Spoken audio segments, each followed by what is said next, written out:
Imagine a hell that is not made of fire and brimstone, but of words, gazes, and judgments.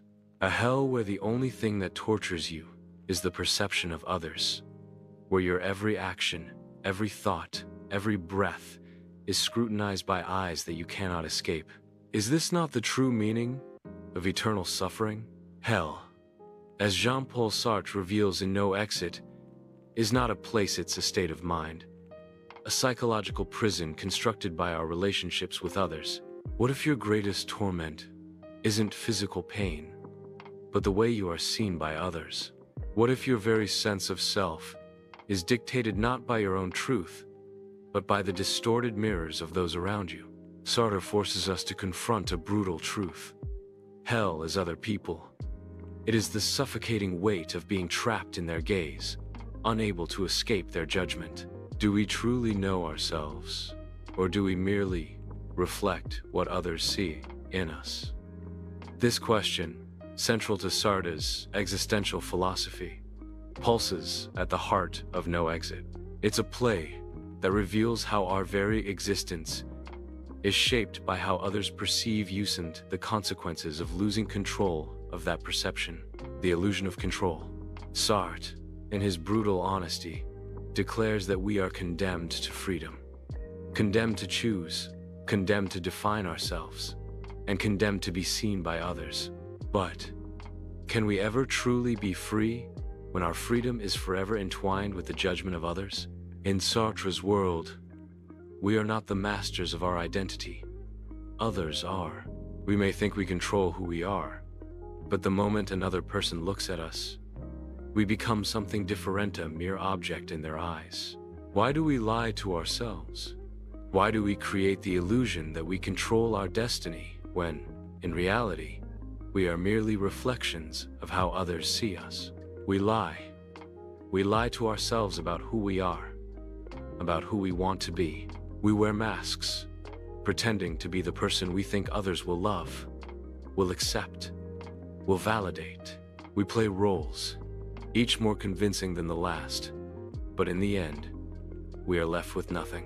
Nothing but the eyes of those around us, who never let us escape the prison of their perception. Sartre forces us to question this false sense of control.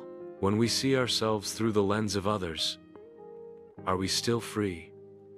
Or are we nothing but a puppet? Strings pulled by an invisible hand. The torment of self-perception. Sartre's characters in No Exit embody this existential struggle. They are not tortured by flames or beasts. They are tortured by the mere presence of one another. They are forced to confront their worst fears, who they really are, and who they have allowed themselves to become. Garcin, Estelle, Inez. These three characters represent the essence of human self-deception and the cruelty of being seen by others. Their hell is not a place of physical agony, but of unrelenting psychological torture. Garcin, the coward who cannot escape himself. Garcin is a man who has lived his life in denial, attempting to convince himself and others that he is brave, honorable, and noble.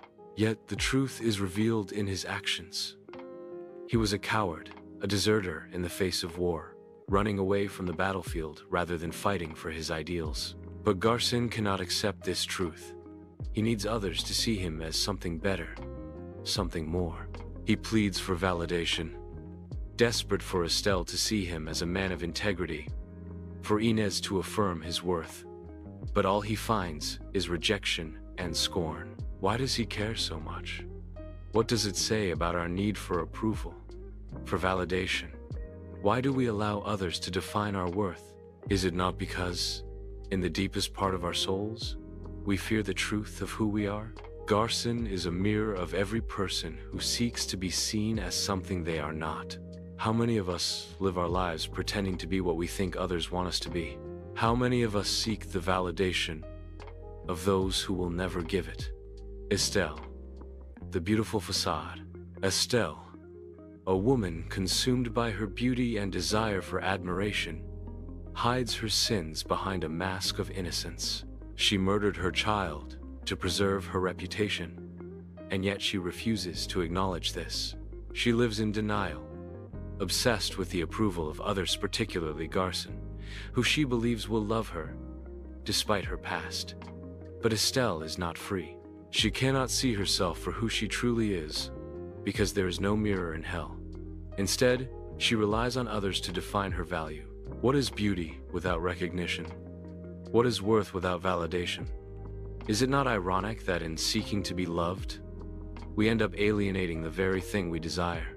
Estelle is a tragic figure, a woman trapped in the illusion of her own self-worth, unable to confront the reality of who she has become. Inez, the truth teller trapped in desire. Inez, the one character who fully understands the nature of her damnation, is also the one who suffers the most. She has no illusions about herself. She is a cruel, manipulative woman, a tormentor of others. But despite this, she is trapped in an unrequited love for Estelle. She decides Estelle, but Estelle decides Garcin. And so, Inez's suffering continues, not because she is ignorant of her faults, but because she is unable to escape her desire for someone who will never love her. Is this not the cruelty of desire itself? We chase after things we cannot have, hoping that somehow by possessing them, we will be whole. But all we find is emptiness. All we find is suffering. Inez's desire for Estelle is her prison, just as Garcin's need for validation is his. The psychological prison, how we are trapped by others. The central theme of No Exit is not the suffering inflicted by others, but the suffering we inflict upon ourselves through our interactions with others. Sartre does not ask us to pity his characters. Rather, he asks us to recognize ourselves in them. How often do we, like Garcin, Estelle, and Inez, define ourselves through the eyes of others? How often do we allow others to shape our identity, even when we know that they do not see us for who we truly are? In Sartre's existential world, there is no escape from this trap. We are condemned to live with the consequences of our choices, to be seen as we are seen, to be judged by the values and standards of those around us. We cannot escape the gaze of others, no matter how hard we try. It is a constant, suffocating reminder of our own inadequacy, freedom, and responsibility. The existential dilemma. Sartre's existentialism is both a liberating and terrifying philosophy.